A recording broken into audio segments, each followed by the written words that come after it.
Hi guys, and welcome back to Shane Rob. Thank you for joining me.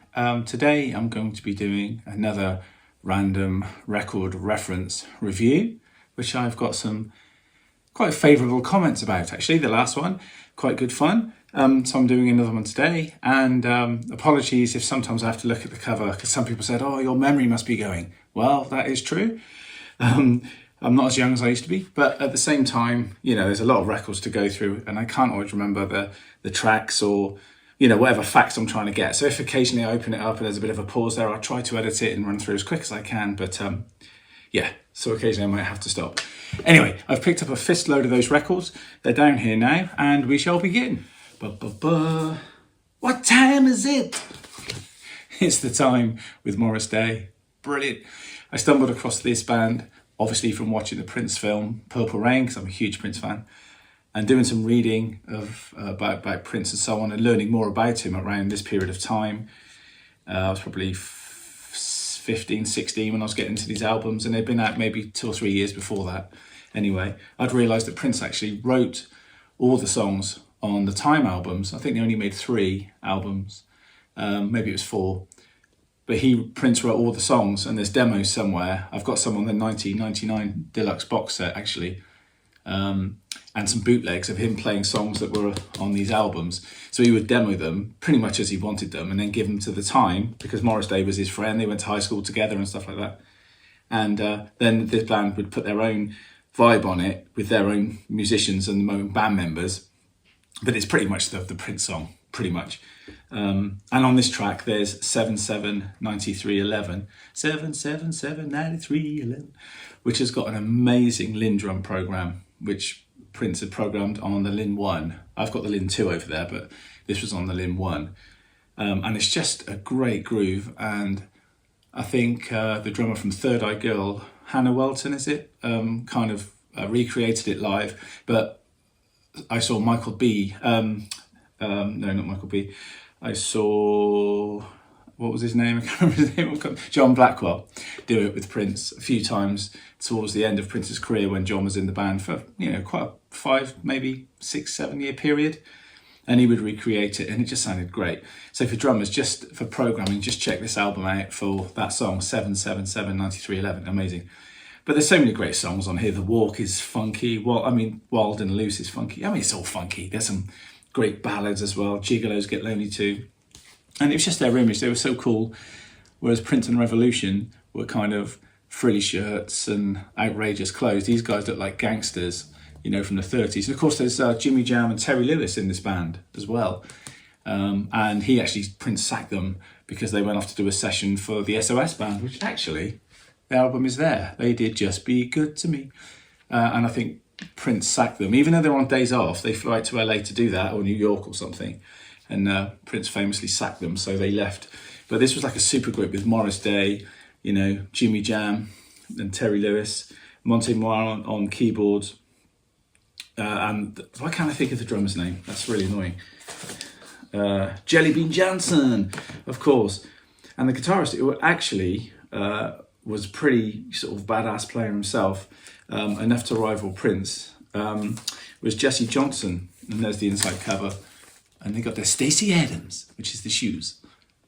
But it's just tongue-in-cheek funk, a bit like Kid Kroll and the Coconuts. It's that kind of thing. But with the Prince element, it's just got that kind of raw, kind of real sort of sexy sassiness about it. And it's just great. So I would use this not just because I liked it as the band at the time. They were fun, it was funky, but also just because of the Prince involvement and the groove, and yeah, just great. Good stuff all round. I mean, if you want to get dancing and have some fun, you put that on The Time. Oh yeah. And the next album, Ice Cream Castles, is good. And the album before it, which is just called The Time, is great too. And there's Pandemonium. So yeah, that's four albums. Okay, what's next? Tubeway Army. Okay. And it's still in one of these plastic sleeves, which I said I'll get rid of a little while ago. There we go. But it's in a plastic sleeve because it was well loved and does this. Anyway, Tubeway Army. This is from 1978 or 79. It's obviously Gary Newman with a different look there. Gary Newman would later drop the Tubeway Army name for just Gary Newman. I think the album after this is Replicas, well I know it is. Of course he had the big hit Our Friends Electric on that, which was a massive radio and online success, well online, on TV success, and made him a massive star around the world. And then he did Cars and the Pleasure Principle album and Telecon, and he just went crazy for a few years. It was brilliant. But this album's good. It's this sort of punk album, if you like, and there's one before this as well called The Plan, which has got sort of demos and other stuff on it. But this album is fantastic. It's basically a trio, and it's his uncle Jez Lydiard on drums, and his good friend, who unfortunately is no longer with us, but Paul Gardner on bass, who stayed with him right the way up to about Warriors, I think, about 1983, something like that. And it's a powerhouse punk trio. So all the songs are 2.5 minutes, 3 minutes or whatever, full on, real attitude. But what's good about this album is he found the Moog or Moog synthesizer lying around a rehearsal studio or recording studio, I can't remember which way around that is. And apparently, legend has it, he plugged it in and just pressed a key on it. And thankfully it wasn't set on a like bloop, bloop, bloop tone or a or whatever. It was set on a really low bass sub or something, and basically shook the room. And he was just like, I'm having a bit of this. So he then had this album and he said, right, I want to put some Moogs on it. So the trio had been recorded with the punk guitars and distorted guitars and all that kind of thing. So then he went about just putting the synths on the top. And I guess Devo had been kind of going down that way, and of course Bowie had been going that way.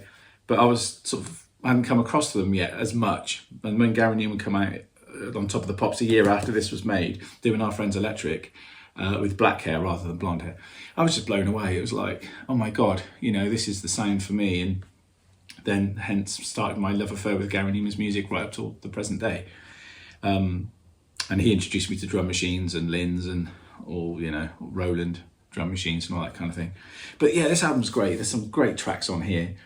I love the mix of the punk band with the synths. I just think that's amazing. Again, it seems so basic now, but back then it was quite a thing. And I loved his dystopian kind of lyric writing, which again, I guess he borrowed a bit from Bowie, but again, we could keep going down that route. But I found it with Numan, and I just kind of loved the remoteness of it. And as you're growing up, I was maybe 9 and 10 around this age when I got this. And, you start getting those feelings of, remoteness and, people don't understand me and, stuff like that. And you go into school and there's those things and a few parental things that come up when you've been told to do this. Anyway, it's that sort of teenage thing when you're just getting to that point. And sort of Numan's lyrics talk to me. I guess maybe, anyone watching this could have a band that does that, maybe with Paramore for you or Bob Dylan if you're a bit older, whatever, But Numan was kind of my angsty kind of rock teenage period. So this album's full of that. And Jez Lydiard's drumming is great. It's his uncle, and he just roped him in on the session, I think, at a few gigs. But he plays it so well, and he plays well on Replicas, which is the album after this. It's the same trio, Gary, Jez, and Paul again, with the synths, distorted guitars. And it's just a hell of a sound. And I think now bands are going back, and they have been for a long time, referencing the late 70s and the early 80s, new wave kind of sound. When you hear an album like this, you can sort of hear where those bands are, tipping their caps to. It's this kind of vibe. And I just love his metallic voice as well, the way that comes across. Not very melodious, but that's why it's cool. It's like a thing rather than a voice. It's like another sound, if that kind of makes sense. Some voices just sit in the mix and it's great. It's beautiful. Of course it works. But Gary's is almost like another instrument somehow. I don't know. That's just how I feel it. But anyway, Tubeway Army. The original album, Tubeway Army, fantastic. Check it out. Did I learn stuff from the drums? Yes, I would have done. The way Jez kind of squared away verses and choruses and bits and little fills and stuff here and there. He'd often, like Ringo, put fills in random places. And sometimes I used to think, is that because he just felt like it? Or was it two other things? Was he responding to the music like Ringo would do? Play a phrase and then think, it's not time for a fill because it's not the 8th bar or the 12th bar or the turnaround bar. But after that, Gary said that it might be nice to da-da-boom or ga-da-ga-doom, boom, whatever. So that's kind of cool. So I sort of had that on board. from those records? And also, was it because they tracked it without the vocal and maybe something else was happening at that point, so he acknowledged it with a marker, drum marker, and maybe they didn't use it in the track, who knows. Okay, up next, it's in one of these plastic sleeves, or it was, the Monkees. Now, I did a little thing on the Monkees a while ago, and it's somewhere on my channel if you go back a fair bit. And I said I had this album, but I don't think I could find it at the time. But I've since found it, obviously, by going like this and picking up a handful of records for this random record reference. I found it. This is Pisces, Aquarius, Capricorn and Jones Limited. Again, you can see it's quite well loved. The record is trying to escape and it's got no inner sleeve, so there's something I must take care of. But this one is the album that come after Headquarters. Headquarters is famously the album they made without, on their own, basically. A few session musicians, but mostly it was them. They were taking care of business. Mickey playing drums, Peter playing keyboards, banjo, guitars and bass, Mike playing guitars and Davey playing acoustic guitar occasionally and the percussion and stuff. And of course they all sing. And the big singles on this are Pleasant Valley Sunday, which was a massive hit. But there's also ones that were in the show quite often, you know. Thing like She Hangs Out, Salesman was in a few of the episodes, Love Is Only Sleeping, Cuddly Toy, Words. Door Into Summer, I think, was maybe only in 1 or 2 episodes. What Am I Doing Hanging Round is in one of my favourite episodes when they go down to Mexico. That's just so funny, that episode. I love that. Daily Nightly, and one of my favourites, Don't Call On Me, which is, I don't think in any episode. It might be in one when they go to Paris, maybe. And Star Collector is another great tune. Monkees are brilliant. I mean, we know they're not the Beatles, but they didn't try to be. They were just doing their own thing, you know, based around the Beatles, yes, but doing their own thing. And I just love the sound of these records, Headquarters and this one, and actually the one that came after it, The Birds, the Bees and the Monkees. The production's got that late 60s, early 70s kind of sound with very clean drums and the horns, and everything's just perfectly sort of placed and spaced in the mix. I just really, really like it. And it reminds me, the Monkees remind me of watching Saturday Swap Shop on a Saturday, and they would have the Monkees, or sometimes they were on after I get home from school. Obviously that was the 70s and they'd split up by 1969 or something, but you know, they were still showing it on BBC and I just loved the show. It was good fun. It was like half an hour of a Beatles film rather than watching Hard Day's Night or Help for an hour and a half. You could watch a Monkees episode and have 2 or 3 songs and some zany things would happen, and it was just colourful and fun and lively. I've said before, hand percussion like maracas and tambourines and cowbells I learned from listening and watching the Monkees actually, and the Beatles to a certain degree. But I'd see Davey rocking those maracas and shaking that tambourine, singing and having a good time with that shirt on with the buttons and all that, and it just looked so much fun. And I'd go to the drum shop, Assembly Music, which I know I've mentioned many times, run by Steve Gardner, and I'd buy some new maracas and new when the transparent tambourines come out that were blue and white and red, you know, it's like, oh my god, these things, plastic tambourines, amazing. And my love for collecting tambourines and so on started there, so I thank the Monkees for that. Also, as I said, the production, sometimes when and just actually yesterday, for 2 days, Wednesday and Thursday of this week, I was in the studio recording and tracking with the band.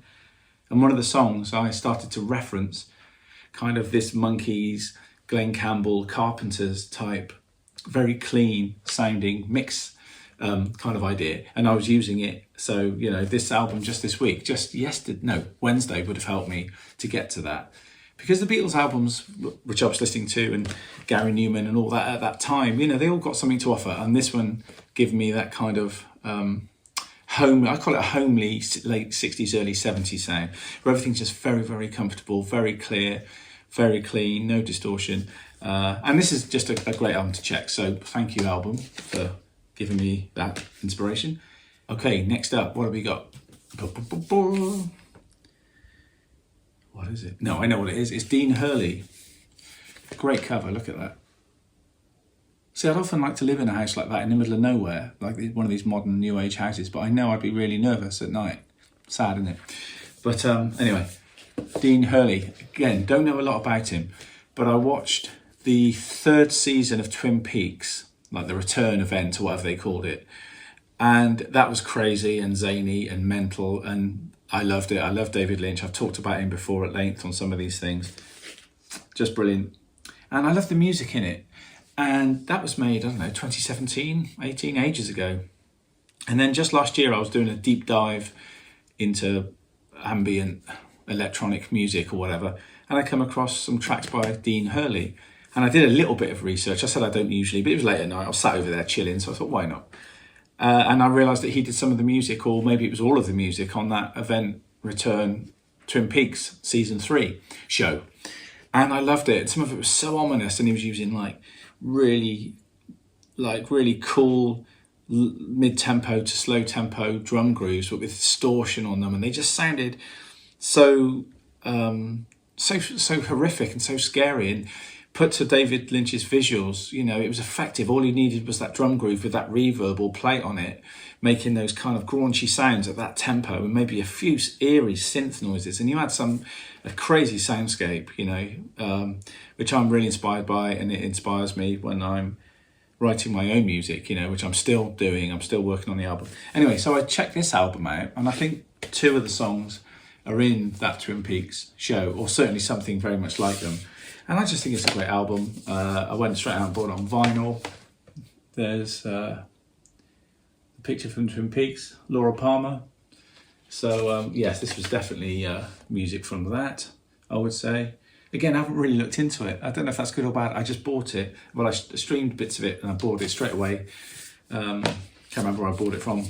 Sometimes it's an independent record shop. Sometimes it's Amazon. Depends how quickly, if people have got it in stock. But anyway, just a great record, very, very moody. The analog synth sounds are great. Again, I'm thinking by the picture that he owns a lot of these instruments. And maybe like Charlie Jones, a good friend of mine who is out working with The Cult at the moment on bass. He's touring with them. But he's got an amazing studio full of retro gear. And he's got some original old analog keyboards. And he's got a whole host of basses. Obviously a bass player, and he's got some guitars and some old drums and some old Hammond organs and harpsichord and all sorts of stuff. And he puts it through all kinds of different delays and boxes and distortions to get sounds. And I think Dean Hurley is and the album's called Concrete Feather, by the way. I think Dean Hurley's definitely on that tip as well. He's gets some of these sounds and distorts them and moves them around and puts effects on them, and all of a sudden it becomes something different. And I find that really inspiring. So if I get, even if it's just a plug-in, I think, okay, standard plug-in. Right, now let's get into the EQ. Let's get into all the presets and all the, get to the knobs and turn them this way and the dials, what can they do? And that's when, when you get a preset that suddenly becomes yours, it's like, oh, everyone's got that sound, there it is, what can I do with it? All of a sudden it goes, whatever, and you can reverse it and all sorts. So you just got to have the time and the patience to do it. So Dean Hurley, Concrete Feather, I recommend it. It's a good ambient listen, electronic music. Not something to put on late at night. Some of it's a bit eerie at times. It's a very stylized thing, but amazing. Thank you, Dean. What have we got here? A Roger Dean cover, which means it has to be, well, it doesn't have to be, but it is, yes, Fragile. I'm sure I've got Close to the Edge down there somewhere, and I've got 90125 and a few others. Great album, art and stuff, and pictures in here, and the lyricals, as I heard someone say a little while ago from Brizzle, the lyricals are on there. Yes, what can we say? Great prog band. Some people snore and turn off. I love it. I think it's great.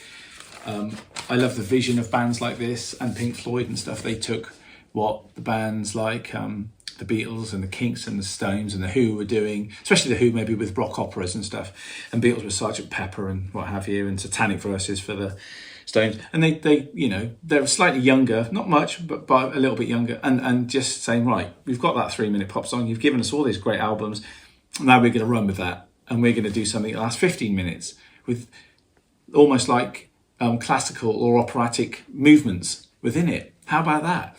And of course the audience was, we're up for that, and maybe some hallucinogenics were involved as well, who knows, for the audience.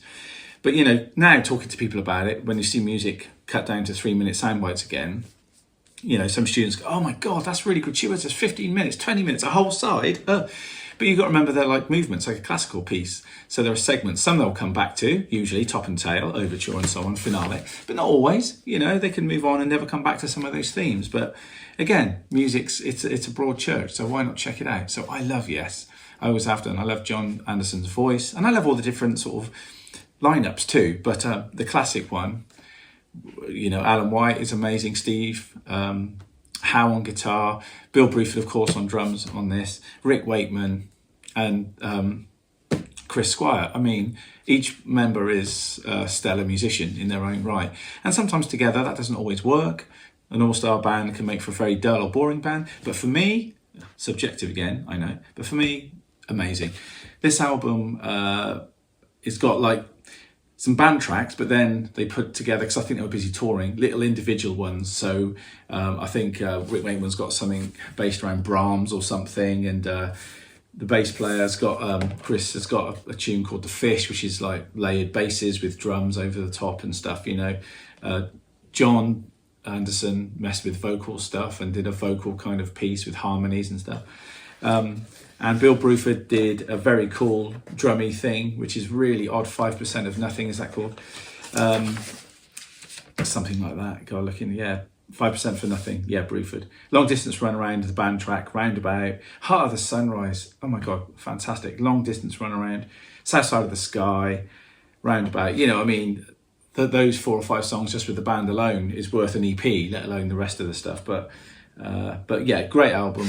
One I picked out. What do I get from Yes? Well, I get that vision, you know, of like, why should we be 4 minutes when we can be 24 minutes? Which I love. I dig. I can get into that.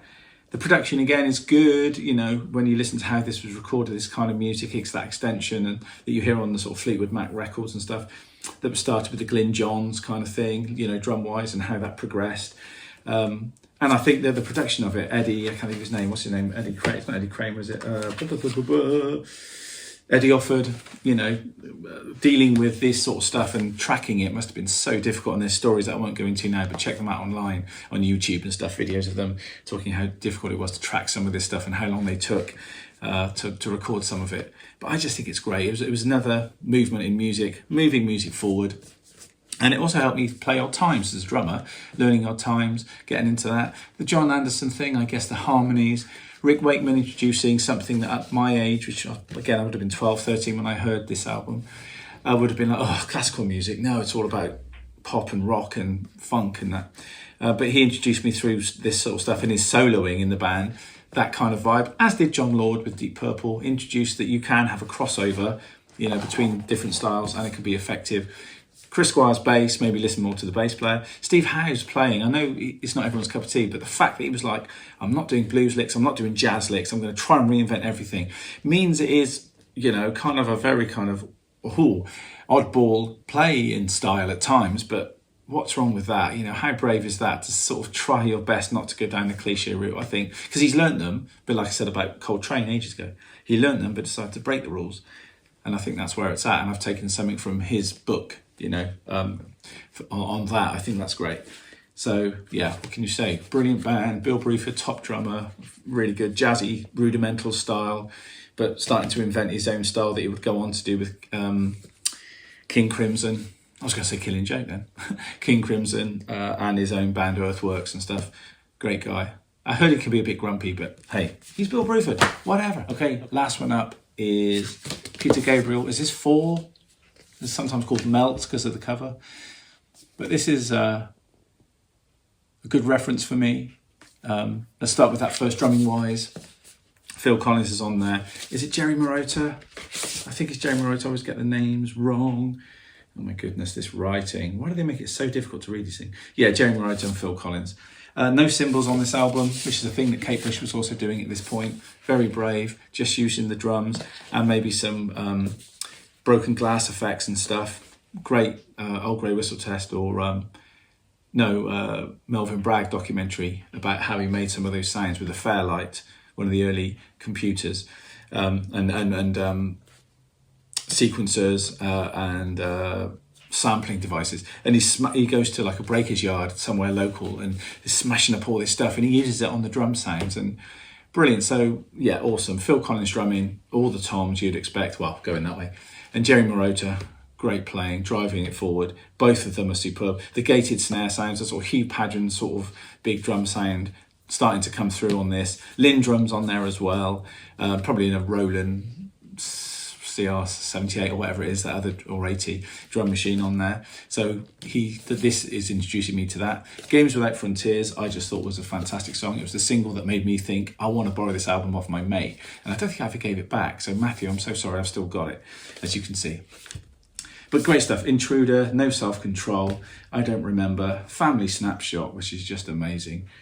Games Without Frontiers, Not One of Us, Lead Normal Life, Biko. Obviously Biko's a huge song for obvious reasons.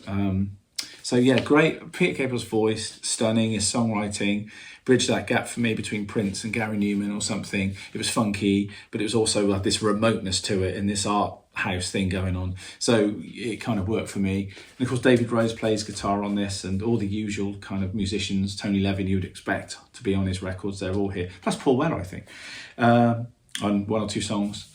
And also the fella from XTC, that I can't remember his name now. Guitarist. No, can't remember, gone. And of course, David Rose, I would eventually end up befriending and touring with for a couple of months, you know, or maybe it's a month, I can't remember, but we rehearsed certainly for a month and then went on the road, just as he was about to do the Kate Bush live gigs. And I've always loved his playing, and being able to actually play with him, and not just hang with him, but play music with him and tour with him was amazing. What an experience. He taught me so much, but I'll save that for another video.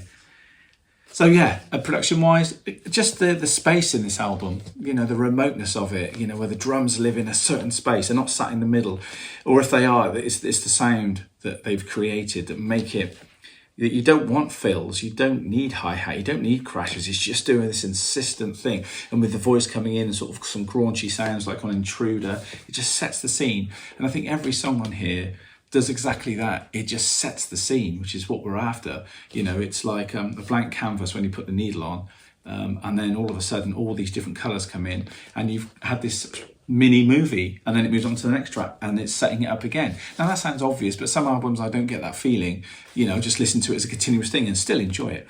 But with this one, I get that feeling that there are little moments within the record, different characters and personalities. His voice might be different. He might be more snarly on one and more sarcastic or whatever, excuse me. But yeah, great album. I mean, any of his albums are good, but this one was the one I happened to pick up. I mean, I've got others over there, but this is the one that actually came to hand. So if you don't know it, check it out. As a drummer, you'll love the drum sounds, you'll love the drumming. If you're just a music fan, you'll just dig it. Same with all this stuff, you know, I'm going through the music, but just enjoy it. It's music. Listen and dig it, man. That's what it's all about.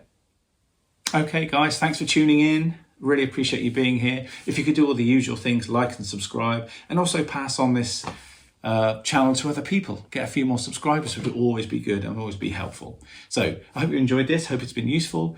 Take care. I'll catch up with you next week. So enjoy life, enjoy music, enjoy drumming, and I'll speak to you soon.